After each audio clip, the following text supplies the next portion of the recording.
Man,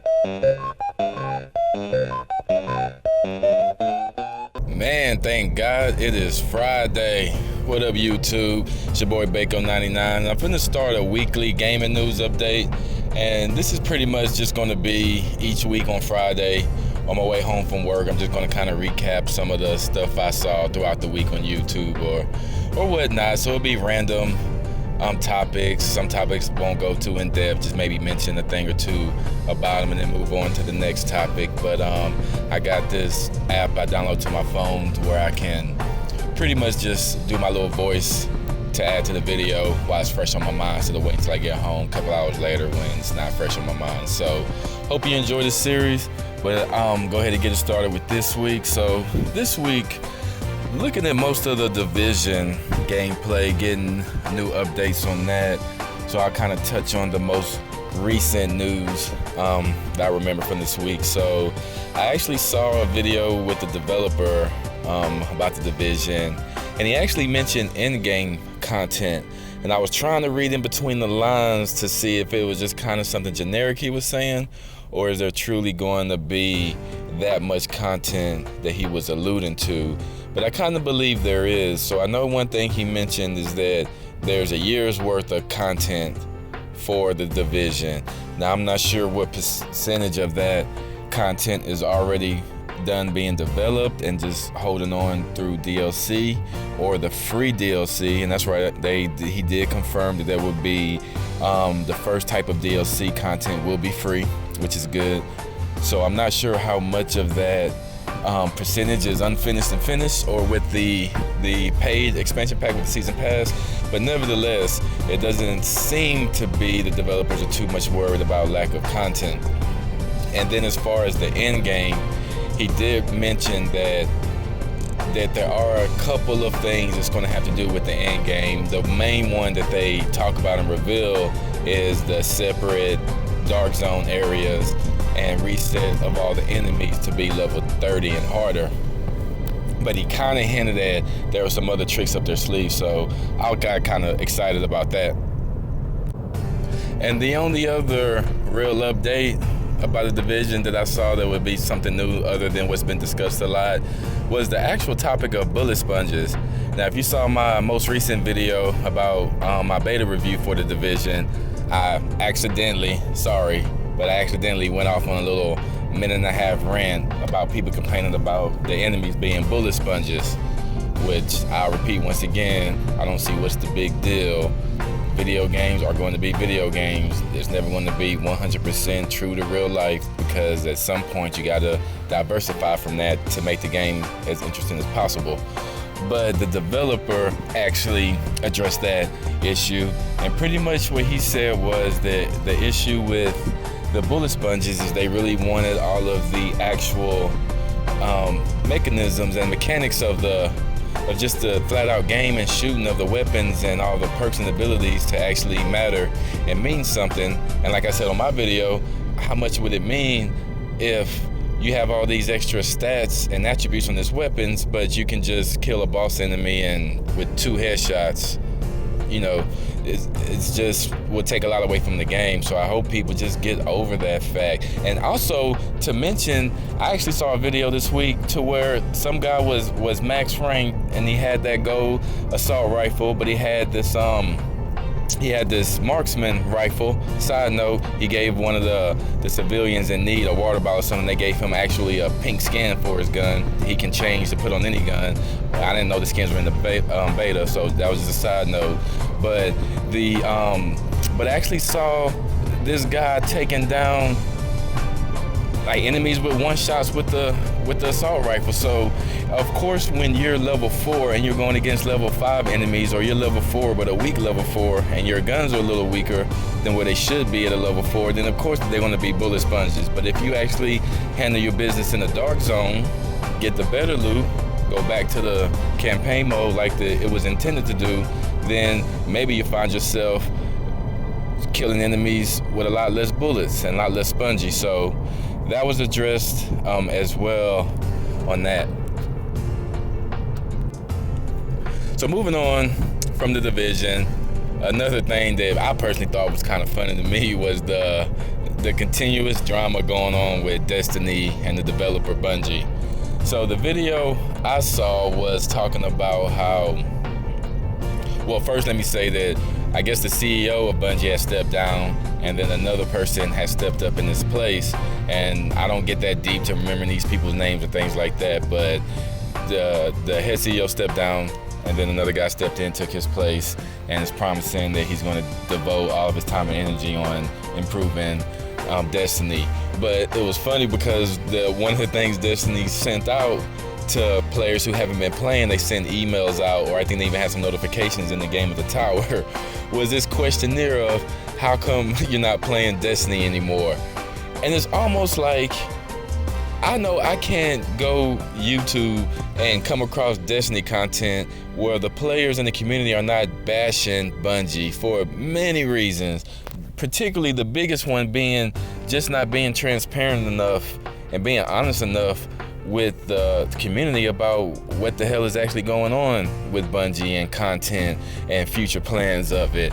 But it just amazes me how like they want to send out that questionnaire, but all the questions on there were exactly the feedback that you can get on any video you click on about Bungie recently. So what's the need to do a survey to portray like you care, or to actually do something about it? Because in my opinion, if you actually wanted to do something about it, then just fucking fix the content issues, fix the online multiplayer issues that everybody's complaining about. Why waste time sending out a survey when you know what's going on and why people have left your game or your game has become stale at the moment?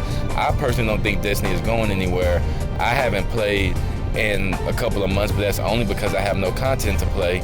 I've purchased all the DLCs, but I've never played the Vault of Glass. I've never played the Taken raid, the newest raid, because I just can't get 6 people at the same time. I know 6 people who play Destiny, and I'll see 3 of them on, and I can get another friend, but it's always something to get 6 people. Or you're in the middle of a raid, and because we're grown-ups, something went on with the baby at the house, so you have to abruptly get off. Now everybody's compromised with their experience trying to complete the raid, and that's kind of the issues I feel with Destiny. But I don't hate it. I don't get all the butthurt like a lot of gamers do, whatever, which is why I'm kind of happy the Division is here to kind of pass by the time, although I think I may like Division more, so Destiny may become the pastime for Division content. But nevertheless, you know, it's obvious what the gaming community wants out of Destiny, and yet the developers want to act like they're caring by having some survey when they already know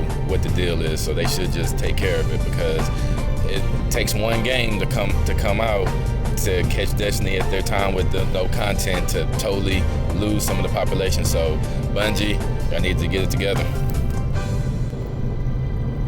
Lastly, some of the news I wanted to touch on was about Mortal Kombat X. Now, if you can see on my channel, a lot of my recent content has been Mortal Kombat X related, because I just love that game. Everything about that game I love.